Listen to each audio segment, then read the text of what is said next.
자, 다음 정치권 소식으로 넘어가 보도록 하겠습니다. 자, 오늘 이유정 헌법재판관 후보자가 자진 지명 이제 사퇴를 했습니다. 네. 자, 사퇴했는데 원래는 저희가 이제 사퇴하기 전에 귀신의 경지 이렇게 해서 이제 주식 투자를 잘하고 있다고 하는데 일단 먼저 들어온 속보부터 심종 소장이 네. 좀 전해주시죠. 이유정 헌법재판관 후보자가 오늘 오전에 사퇴하겠다, 자진 사퇴하겠다는 입장문을 지금 조금 전에 냈습니다. 한 5분 전인 것 같은데요.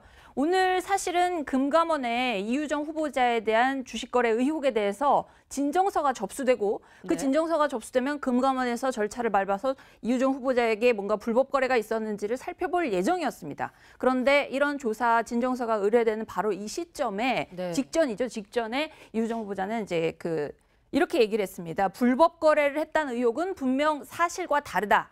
그럼에도 불구하고 이 높은 도덕성, 사실 헌법재판관은 최고재판관이죠. 최고재판관인데 굉장히 높은 도덕성을 요구하는 이 자리에 국민 눈높이에 앉는 인사가 앉는 것은 좀 뭔가 부적절하다. 이런 입장이 있다, 의견이 있다는 점을 본인이 수용해서 후보자 자리에서 자진 사퇴하겠다 이런 입장을 조금 전에 발표를 했습니다. 네. 일단 지금 얘기를 한 거 보면 미공개 정보 이용해서 불법적인 거래했다는 거는 정말 사실과 다르고 근데 이제 그랬는데도 불구하고 국민 눈높이에 안 맞다. 이제 국민 정서를 고려해서 자진 사퇴를 한다 이렇게 밝힌 거네요. 네. 근데 저는 이 국민 정서를 왜 이제서야 깨달았을까 그게 좀 안타깝습니다. 본인이 이제 지명됐을 때도 가만히 생각해 보면은 이게 불법이 밝혀질 게 없다 하더라도 사람들이 봤을 때는 이게 1년 만에 이렇게 많은 차익을 낼 수 있을까?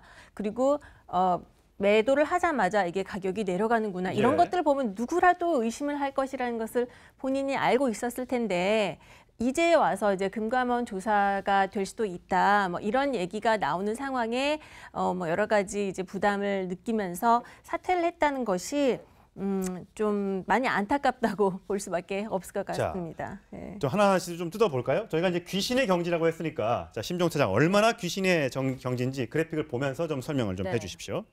네, 일단 이유정 후보자의 재산 중에 거의 90%가 주식입니다. 지금 본인의 재산이 지금 나오고 있는데 한 16억 정도 되죠. 16억 2천만 원 정도 되는 수준인데 예금은 1억 900만 원 정도인데 주식은 무려 15억이 됩니다. 배우자가 아마 본인 부부가 살고 있는 아파트 같은데요. 배우자 명의로 된 아파트는 이제 5억 정도 되고요. 하여튼 그래서 두 사람의 부부 명의의 재산이 한 22억 7,800만 원 정도 신고된 것이 한 저 정도 되는데요. 어쨌든 그러니까 지금 현재 재산이 저 정도인데 작년 2월에 이유정 후보자 본인 재산이 신고한 것이 한 2억 정도였습니다. 작년에는요? 작년 2월에 2억 9천만 원이었는데요.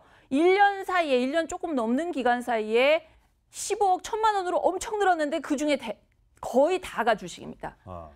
그러니까 한 달에 뭐 1억씩 주식으로 돈을 벌었다고 치면 될 것 같은데 김 변호사님 1억씩 주식으로 벌 수 있습니까? 제가 아주 유명한 증권회사 또 변호사를 합류하지 않았겠습니까? 주식 펀드 매니저는 아니지만 쉽지 않습니다. 제가 이 이유정 후보자의 주식 거래 내용을 언론에 며칠 동안 보도되는 거 봤는데 단정할 수는 없어. 세 가지 중에 하나입니다. 천재 주식 투자가. 워렌 버핏이다 이런 얘기. 그렇죠. 워런 버핏보다 더죠. 워런 버핏은요 좋은 주식 장기 투자하는 사람이에요. 삼성전자 이런 거요. 근데 이분은 코스닥 스몰캡 하는 사람이기 때문에 실력으로 보면 워런 버핏보다 더 낫죠. 천재 주식 투자가 아니면 천운을 타고난 사람 찍으면 다 돈이 되는 거죠. 그게 아니면 미공개 정보 이용 셋 중에 하나입니다.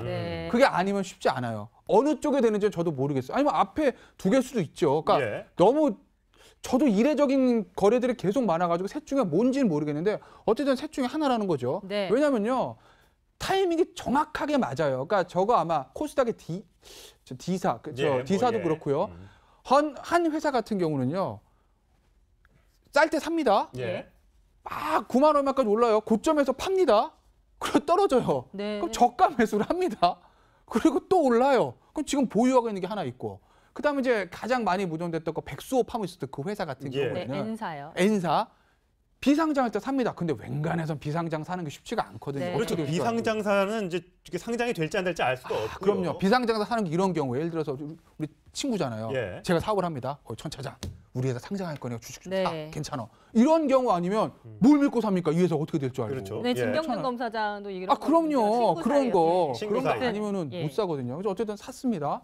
그래서 그게 이제 백수가 잘 팔다가 대박이 났어요. 네. 주식 엄청 오릅니다. 그런데 잘 아시겠지만 작년인가요? 그 백수호 파문 털어지면서 주식이 그냥 한 10분의 1로 꼬락쫙 떨어졌죠. 예. 그 바로 얼마 전에 팝니다. 네. 이게 뭐냐라는 거죠. 네. 물론 우연일 수도 있어요. 딱 본인은 우연이라고 합니다. 네, 초기 네. 조사 이제 좀 떨어질 때가 10만 원 가까이 됐으니까 떨어질 때가 됐을 거야. 매도 이렇게 했을 수도 있는데 예. 문제는요. 당시에 그 N사 그 백수호 회사 내부 직원들이 그 백수호 파문 터지기 전에 본인이 가지고 있던 회사 주식을 내다 판 혐의로 예. 이게 내부자 정보 이용한 거 아니냐 그래가지고 금감원에서 조사를 받은 적이 있거든요. 네. 예. 그렇기 때문에 그리고 이 이유정 후보자가 소속했던 법인이 그 회사 일을 맡았었기 때문에 혹시 연관이 있는 것은 아닐까 하는 의혹들이 좀 예. 불거져 나왔던 한 거예요. 가지 더 추가를 얘기를 하자면 일단 사퇴는 했지만요. 이 이유정 후보자는 어마어마한 이익을 얻었는데 그게 누구 덕분이겠습니까? 고점일 때 샀던 개미 투자자들 덕분이거든요. 네. 그렇죠. 그 사람들 돈을 다 가져간 겁니다. 이유정 후보자가. 예. 뭐 어디 이유정 후보자가 어디서 생산해서 얻은 게 아니라 잃은 투자자들 돈을 다 가져간 거거든요. 네. 그래서 혹시 정말로 미공개 정보를 사전에 알았는지 아닌지 이 부분에 대해서는 아마 개미 투자자들 중에 당시에 상당수 또 손실을 봤던 투자자들의 어떤 소송 같은 것들이 제기될 수도 있다고 보고요. 네. 그 부분 진상이 가려져야 될 것 같다는 요구도 높아지고 있습니다. 네. 자, 이유정 헌법재판관 후보자 주식에 관심을 갖게 된 이유를 이렇게 설명했습니다. 한번 보시겠습니다. 주식 투자에 좀 관심을 가지게 된 거는 부동산 투자에 대해서 심리적인 거부감이 있고 그러다 보니 주식 투자를 좀 오래 하게 된 것이고요. 어쨌든 그 과정에서 전혀 불법적인 것은 없었고 모두 다 정상적인 거래였다는 점을 여기서 말씀드립니다. 친구인 것 같아. 네. 예, 저 비상장 주식을 사게 된 것은 보니까 비상장 주식을 사게 된 다음에 그 소속되어 있던 그 법률 회사에서 나중에 이제 수임을 받았다고 이제 이렇게 얘기해서 시기가 좀 맞지 않다라고 이제 해명을 하고 있습니다만 충분히 일반인들 입장에서는 이제 의심을 할 만하고요. 상황이 이렇다 보니까 아까 천운을 타고났느냐 아니면 투자를 잘하느냐 뭐 이런 얘기들이 정치권에서 아주 심각하게 오고 갔습니다. 아마 이 얘기 때문에 부담감을 가졌을 것 같은데 네. 정치권에서 나온 이유정 후보자에 대한 평가 들어보시겠습니다.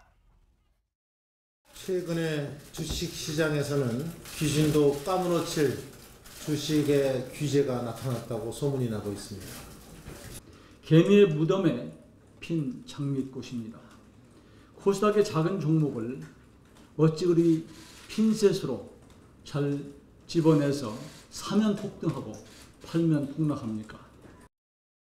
네. 아까 심정수 사장이 잠깐 언급했지만 소송이 있을 수도 있을 것 같다고 했는데 네. 원래 그럼 오늘 금감원에 진정서 제출을 하려고 했던 것은 무효가 되나요? 일단은요. 금감원에서는 조사를 이제 진정서가 들어오면 조사를 하겠다. 금융위라고 합니다. 금융위원회. 금융위원회. 예. 예. 증권선물위원회에서. 그런데 바른정당 오신환 의원이 오늘 9월 1일자로 진정서를 제출하겠다 이렇게 얘기를 네. 했거든요.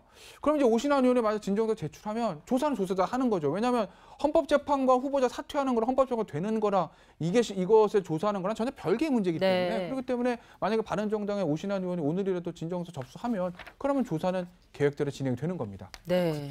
그동안엔 전부 다 그 공직 후보자들이 부동산이나 뭐 이런 것 때문에 문제가 됐는데 네. 주식으로 문제가 됐던 후보자는 기억이 잘 안 납니다. 뭐 있긴 네. 있었겠습니다만. 그러니까 많은 국민들이 주식해서 돈 벌었다는 사람은 정말 주위에 100명 중에 1명 찾기도 어려운데 어떻게 이렇게 헌법재판관, 이 헌법을 수호해야 될 이 법관이 네. 잠깐의 짧은 변호사 기간, 그 검사하던 기간에는 재산이 2억밖에 없다가 그 한 2년밖에 안 되는 변호사 기간에 재산이 15억 가까이 늘어날 수가 있느냐. 너무 이게 사실 맞아요. 그 아까 이제 후보자가 이제 어떤 자기 설명을 할 때도 네. 부동산 투자에 대해서는 좀 거부감이 있지만 증권 투자에 대해서는 좀 덜할 것 같다라는 말도 네. 일반 서민들이 볼 때는 부동산 투자나 주식 투자나 전부 어찌 보면 불로소득일 수 있겠다. 투기로 보는 사람들도 많이 있죠. 그렇죠. 네. 그리고 그게 사실 종잣돈이라든지 돈이 있어야 어느 정도 이익을 낼 수 있는 것이지 자기가 애초에 가지고 있는 어떤 투자금이 적으면 그 수익액도 적기 마련이거든요. 그래서 그런 점에서 봤을 때 아마 대다수의 어떤 법조인들이 뭐 청렴결백하고 양심적으로 일하겠지만 이렇게 한두 건의 좀 이렇게 납득이 좀 어려운 이런 일들이 발생함으로써 전반적으로 우리나라 어떤 고위 공직자라든지 공직자 어떤 처신이나 그들의 도덕성을 크게 네. 상하게 하는 아주 대표적인 그런 케이스라고 네. 생각이 됩니다. 이 부분은 그러니까 주식 투자는 뭐 누구나 할 수 있죠. 주식 네. 투자할 수 있고 주식을 통해서 또 돈을 벌 수 있고 그런데 이 이유정 후보자와 관련해서는 두 가지죠. 첫 번째는 단 두 종목 네. 그것도 코스닥에 있는 두 종목 한 종목은 이제 상장되기 전이죠. 예. 두 종목을 통해서 1년 반 만에 12억 2천만 원의 수익을 올렸다는 것이 과연 정상적으로 투자를 통해서 그게 가능한가? 여기에 대해서 투자를 많이 해본 사람들도 거기에 대해서는 그건 정말 거의 신의 수 아니면 어렵다라고 하기 때문에 뭔가 다른 그 막후에 어떤 의혹이 제기되고 예. 있는 그런 부분이 하나가 있는 거고 두 번째는 이유정 후보자가 헌법재판관 후보자 아닙니까? 예. 그러니까 그런 부분에서 과연 이렇게 본인은 뭐 이렇게 주식 투자해서 아무 법적인 문제 없이 이렇게 해서 돈 벌었어라고 얘기할지 모르지만 일반 국민들이 보는 시각은 그것이 설사 적법했다고 하더라도 네. 그렇게 단기간에 그런 방법을 통해서 10억 원이 넘는 수익을 거둔 사람이 헌법재판소의 재판관으로서 이 법적인 전반적인 부분에 대해서 판결을 내린다는 그 자체도 문제가 아니냐. 예. 그러니까 결국 이 이유정 후보자가 예를 들면 본인이 가야 될 자리와 가지 않아야 될 자리를 너무 가리지 못한 것 아니냐. 예. 왜 그런 부분이 사전에 청와대 검증에서 걸러지지 않았는지. 걸러지지 못했느냐. 이런 부분이 이제 문제가 제기가 된 것이죠. 여기서 청와대 민정라인에 대한 책임을 좀 얘기 안 할 수가 없을 것 같은데요. 이걸 네. 모르진 않았을 겁니다. 재산 보유 다 신고하는 그렇죠. 야, 이건 모른다는 거 말도 안 네. 있었을 건데 그러면 이걸 보고 어떻게 판단을 하느냐의 문제거든요. 이걸 보고 괜찮아 하고 밀어붙였다는 겁니다. 저는 그 판단 능력에 심각한 결함이 있다고 보는 거죠. 예. 왜냐하면 이 정부가 항상 얘기합니다. 서민을 위한 정부다. 약자를 위한 정부다. 불평등을 개선하겠다. 적폐를 청산하겠다. 이게 이 정부의 모토 아닙니까? 네. 그런데 단기간에 주식으로 돈을 많이 번 사람을 가지고 이것에 대해서 문제가 없다고 생각했나? 저는 거기 의문이 든다는 거죠. 예. 물론 이런 얘기를 할 수 있어. 야, 장하성 실장도 있잖아. 네. 장하성 실장은 차원이 다릅니다. 예. 장하성 실장은 그야말로 가치 투자라서 대기업 우량주들을 본인이 이제 그 재벌 개혁 운동하면서 IMF 때 쌀 때 사가지고 그 돈 그걸 계속 묻어놨더니 이게 10년 지나면서 왕창 올라가지고 90억이 된 겁니다. 네. 정말 부럽지 않습니까? 그러니까 정말 그 워런 버핏 같은 장기 투자고 이 이유정 후보자는 전혀 그게 아니거든요. 그리고 오히려 어떤 점에서 보면요.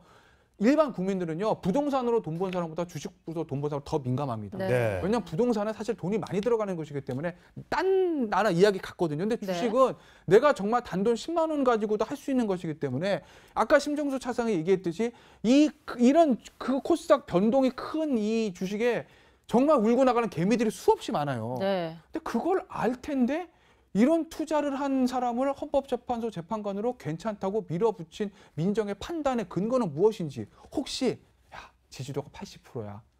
우리 반대한 사람은 적폐야. 누가 우리를 막겠어. 밀어붙여가 아니었을까 하는 제가 걱정스러운 마음이 들어서 네. 이런 말씀 드리는 겁니다. 아무튼 뭐 이 후보자는요. 이거 공개된 이거 말고도 주식 투자를 많이 했더라고요. 보니까 보유 기간이 짧아요. 2달 이렇게도 하고요. 일주일 보유했던 것도 있고요. 뭐 2,200원짜리 주식을 14,000주를 사가지고 일주일 뒤에 팔고 그래서 500만 원 수익 올리고 변호사가 이렇게 시간이 좀 많은가 모르겠습니다. 이게 단타 매매를 할 정도로 시간이 많아요, 이렇게? 저도 해본 적 있죠 한때. 예. 벌었어요? 벌었으면 제가 이러고 있겠습니까? 그렇죠. 부럽습니다, 네, 그렇죠. 이우정 변호사님. 근데 이유정 변호사가 저 국회에 와서 얘기했을 때 보면은 사실 개인이 투자를 그것도 이름 없는 주식에 하기가 정말 힘들잖아요. 그렇죠. 내 돈 뭐 1,000원 들어가는 것도 사실 떨리는데 그 개인이 어떻게 해서 이렇게 주식에 관심을 갖겠느냐 공부해서 했다고 합니다. 공부해서. 자기가 공부해가지고 주식에 대해서 공부해서 이만큼 정말 수익을 올린 거면 정말 뭐 직업을 다른 거를 생각해 보셔도 될 것 같다는 생각이 듭니다. 근데 그 공부했는지 안 해보는지요. 청문회 예를 들어서 뭐 진짜 토한다면요. 주식 전문가 불러다가 몇 개 문답만 해보면 금방 나와요. 그래프 몇 개 갖다 놓고 기업 분석 갖다 놓고 물어봐서 대답 잘 했는지 못했는지 보면 금방 알아요. 예. 네. 자, 어쨌든 후보자 직은 사퇴했습니다만 금융위에 진정이 들어간다면 정말 내부자 거래가 있었던 것인지 등은 명명백백하게 금융당국에서 밝혀줘야 할 것 같습니다.